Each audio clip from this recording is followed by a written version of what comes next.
How's it going, everybody? Ed Ricker here, and I got a new light. It's a little bright. Let's actually turn that down a little bit. There we go. Perfect. A company called Aputure reached out to me and asked if I wanted to try out one of their new LED light panels.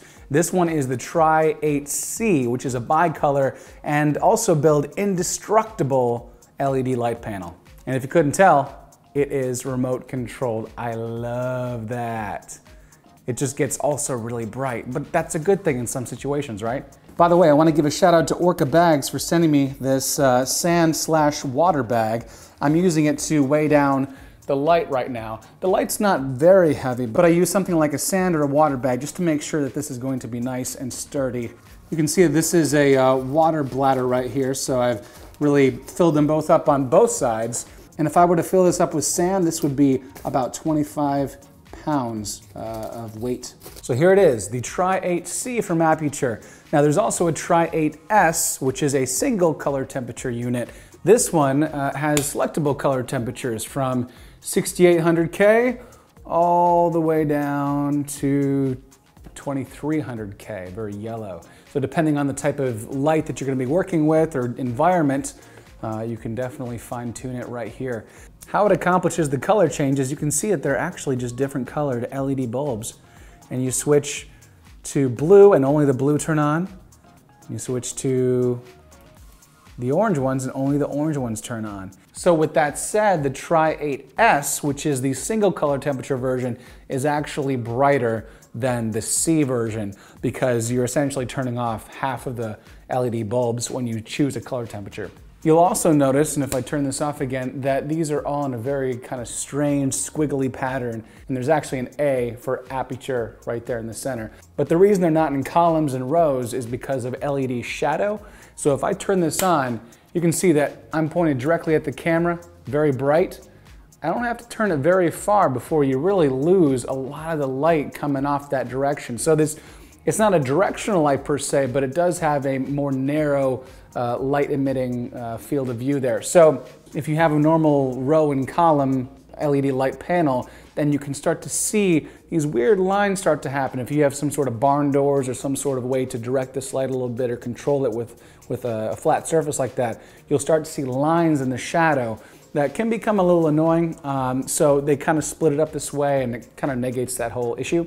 When I first saw that, I thought that is such a strange design. But anyway, the LEDs are also covered with a very hard, rigid material here that's not going to let any of these break with any significant impact. It's not going to break. And this whole back is made of aluminum. Now you can also see right here, this might be of interest. The light also comes with two Sony NPF 970 batteries, removable. They charge from this light unit itself. So if you want to just plug this into a wall overnight, you can charge both your batteries that way. But of course right now I'm not even plugged in. We can turn it on. On the back we have our readout and it says that we are full. It says more than 2 hours. Now this is the refresh rate of the camera kind of messing with the display here. It looks just fine to me. We have this on Group A, Channel 1, 2300K, more than 2 hours of battery remaining, 10% brightness. So we can use our left button here to switch back and forth between color temperature and brightness. So we're on brightness right now.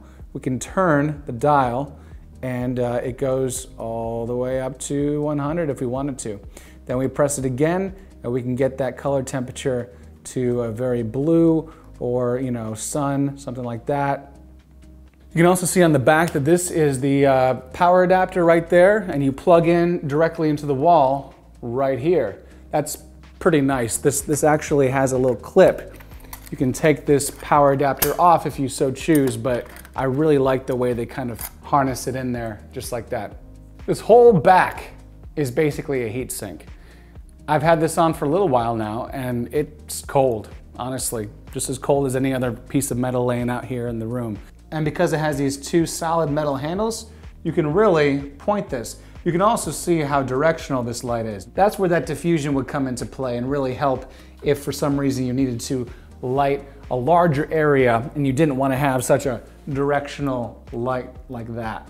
A couple examples of when I used this were my Mavic Air Beginner's Guide Part 1, which I used this light as my main light. I also had an open window, which was kind of balancing out and kind of illuminating the rest of the room a little bit. But my main light was this Tri-8 C. Also, the Tello drone video that I recorded recently. Again, the only light that I used in that room, aside from some natural light coming in the window, was the Tri-8 C. Now, Aputure also included some accessories. This is their bag for this light. It opens up with these leather straps, handle, and then we have all the stuff that comes with, and then the light will go right there.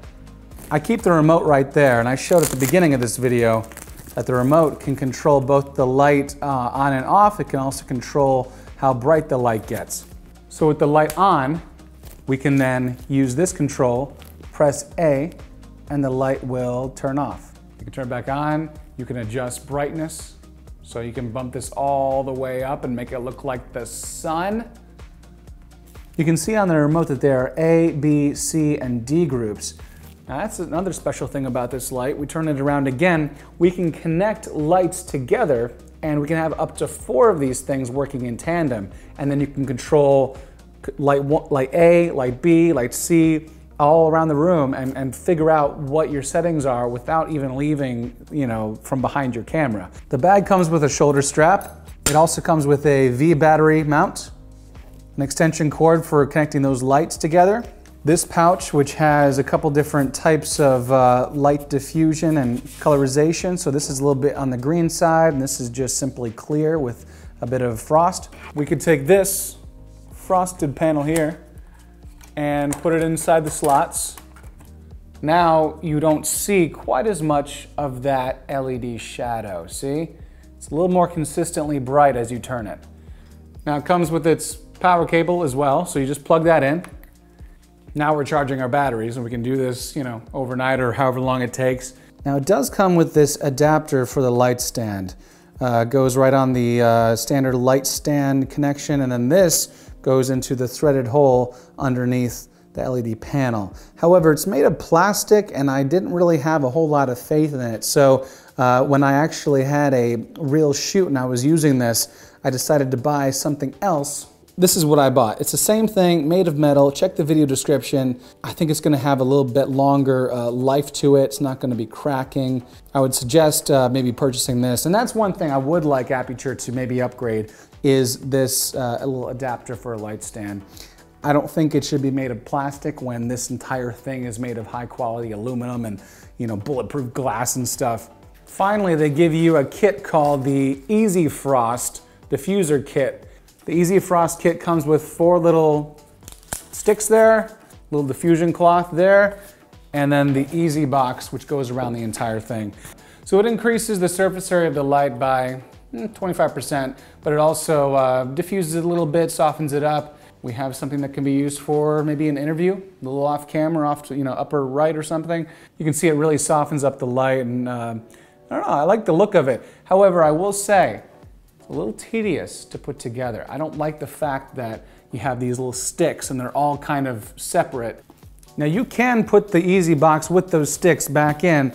However, I've had a few fall out sometimes. They're just held in by elastic. And I just wonder if maybe one day I'm gonna lose one of these and lose the entire functionality of the softbox until I get a replacement. Since the adapter it comes with, and also the one that I suggested, both have an umbrella slot or umbrella hole, whatever you call them. Yeah, you can use a little umbrella here for diffusion.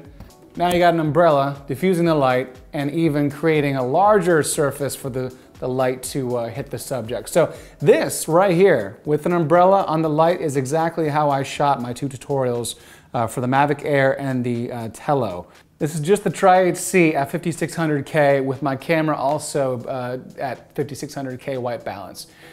So this is about 4 feet away from my face, maybe 3.5 feet. Honestly, this looks pretty good for just a single source that's so small. It's essentially the size of an iPad. Let's add on the Easy Frost and Easy Box. So this is with the Easy Box and the Easy Frost kit on the light. Same distance, same angle.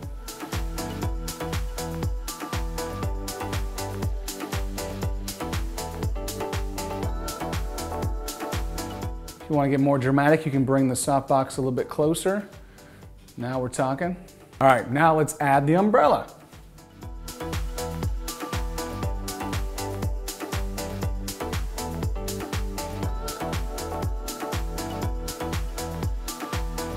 All right guys, thank you so much for watching. I really like the Tri-8 C. It runs cool, it's easy to control, it's got a remote, it's got 2 batteries on the back, it's durable, it's not gonna break on you, and I think it's gonna last quite a while. So I think it's worth the money. Check the link for the light and this swivel umbrella adapter in the video description. And until next time, happy shooting.